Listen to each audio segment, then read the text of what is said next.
안녕하세요. 시골로 삽니다. 밤이 늦었습니다. 네, 아내하고 아이들은 벌써 잠을 자고 있고요. 제가 원래 끈기가 별로 없는 사람인데 아이들을 데리고 자기 전에 가정 예배를 드리고 있습니다. 벌써 한 몇 개월 됐습니다. 간단하게 기도도 하고 내가 느꼈던 생각들을 아이들한테 얘기해 주기도 하고 큰 변화가 없어요. 아이들도 이제 기도하는 게 조금 늘었어요. 성경 말씀이 진지하게 아이들의 마음 가운데 다가오는 것 같아 보이지는 않습니다. 성경에 쓰여진 그 말씀의 내용들은 진지하고 무거운 내용들이죠. 그거를 전하는 사람들이 가볍게 전하고 웃기게 전하고 무게감이 없이 전할 뿐이지, 우리의 죄에 대해서 얘기를 하고 또 예수님에 대해서 얘기를 하고 구원에 대해서 얘기를 하고 어떻게 살아야 하는지를 이야기를 하고 하나님을 어떻게 사랑해야 되는지를 얘기하고 이웃을 어떻게 사랑해야 하는지를 얘기를 하잖아요. 수많은 전쟁, 죽음, 성경을 묵상을 하다 보면은 그 무게에 짓눌릴 때가 많단 말이에요. 근데 그거를 나누려고 내 입을 통해서 그 말씀이 나오면은 그 무게가 사라지는 느낌이 많이 들어요. 나는 내가 느낀 그 무게감을 듣는 사람들한테 전해주고 싶은데 내 입을 통해서 나오는 그 순간 하나님의 말씀이 한없이 가벼워지는 게 느껴지는 거죠. 그러다 보니까 안 하고 싶은 거죠. 그래서 제가 늘 하는 얘기가 뭐냐면, 남의 말을 통해서 듣는 것도 중요하겠지만 자기가 성경을 읽는 것이 굉장히 중요하다. 구약에 있는 성경을 읽을 때에도 예수님의 모습이 보인다, 이런 얘기를 한 적이 많이 있습니다. 억지로 보려고 이렇게 노력을 한다기보다 어떤 성경의 인물이나 사건들을 읽다 보면 예수님의 그 모습이 보이는 경우들이 자주 있어요. 그냥 자연스럽게 보이는 부분들이 있습니다. 제가 오늘 마태복음 12장을 혼자서 읽었는데 예수님도 그런 얘기를 하시는 게 있어요. 12장 40절에 보면 바리새인들이나 이런 사람들이 표적을 보여달라, 예수님이 이렇게 얘기하시거든요. 요나가 밤낮 사흘 동안 큰 물고기 뱃속에 있었던 것 같이 인자도 밤낮 사흘 동안 땅 속에 있으리라.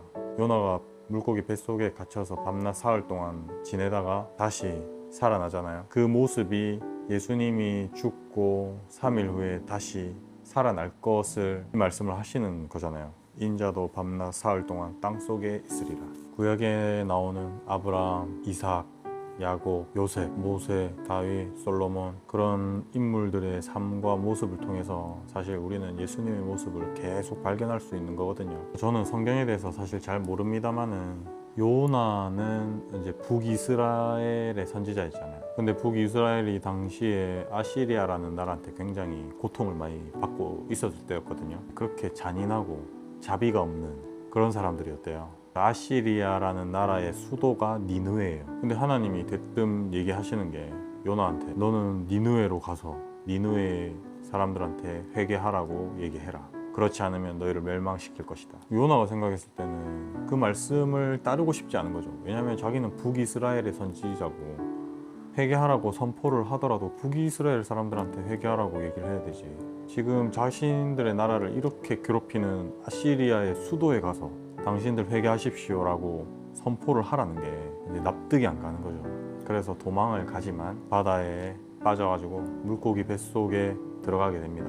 거기서 이제 하나님한테 기도를 해요. 그 모습을 보니까 우리 예수님도 십자가에 매달리시고 그 죽음 가운데 들어가셨을 때도 우리를 위해서 기도하셨을 것 같다라는 그런 생각이 들었습니다. 요나가 물고기 뱃속에서 이렇게 기도를 해요. 내가 고통 중에 주께 부르짖었더니 주께서는 나에게 응답하셨으며 내가 무덤과 같은 곳에서 주의 도움을 구하였더니 주께서 내 음성을 들으셨습니다. 그 예수님이 마지막에 하나님한테 던지셨던 그 얘기 있잖아요. 엘리 엘리 라마 사박단이라고, 하나님 어찌하여 저를 버리셨나이까. 근데 그 죽음 가운데 있을 때 예수님이 하는 얘기가 이 얘기인 것 같은 거예요. 주의 도움을 구하였더니 주께서 내 음성을 들으셨습니다. 주님이 내 음성을 들으셨다. 아무런 응답도 없고 아무런 변화도 없고 답답할 때가 있잖아요. 하지만 그런 순간에도 하나님은 우리의 목소리를 듣고 계신다는 거죠. 우리가 원하는 응답의 방법이 아닐지라도 하나님이 원하시는 응답의 모습으로 나타나고 계신다는 거죠. 요나가 기도의 마지막에 이런 얘기를 해요.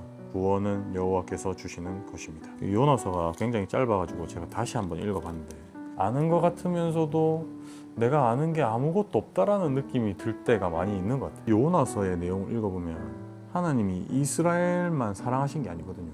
이방 그 나라들도 하나님이 정말로 깊이 사랑했다라는 게 느껴질 때가 많이 있거든요.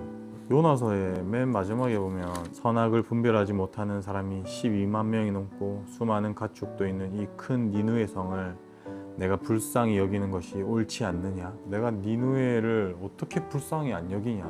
하나님 언제나 우리를 불쌍히 여기십니다. 하나님은 죄와 함께 하실 수 없는 분이기 때문에 그 죄를 해결하셔야만 하지만 하나님의 그 마음에는 세상의 그 모든 사람들을 불쌍하게 여기시는 그 마음이 있다. 하나님이 우리 모두를 불쌍히 여기신다. 그리고 우리 모두를 구원하시기 원하신다. 요나가 니느웨에 가기 싫었던 것처럼 우리도 우리가 싫어하는 사람들한테, 그리고 우리가 무관심한 사람들한테 하나님에 대한 얘기를 하고 싶지 않겠지만 하나님의 그 긍휼하심을 우리가 이해한다면 지금이라도 한 발짝 가까이 다가가서 하나님에 대한 얘기를 나눌 수 있는 그런 사람들이 되었으면 좋겠고요. 하나님 언제나 우리의 기도와 우리의 읊조림에 응답하고 계시고 우리의 목소리를 듣고 계신다라는 것을 잊지 않았으면 좋겠습니다. 네, 또 다음에 뵙도록 하겠습니다. 시구르사였습니다.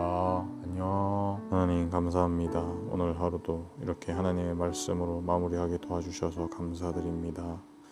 묵상한 내용들을 구독자들과 나누게 도와주셔서 감사드립니다. 하나님이 얼마나 사람들을 사랑하시고 불쌍히 여기시는지 마음 가운데 새기며 살아갈 수 있도록 도와주시고 하나님이 무엇을 원하는지 귀 기울이며 그곳을 향하여 한 걸음씩 걸어갈 수 있도록 우리에게 용기를 북돋아 주시기를 소원하고 모든 말씀 예수님 이름으로 기도합니다. 아멘.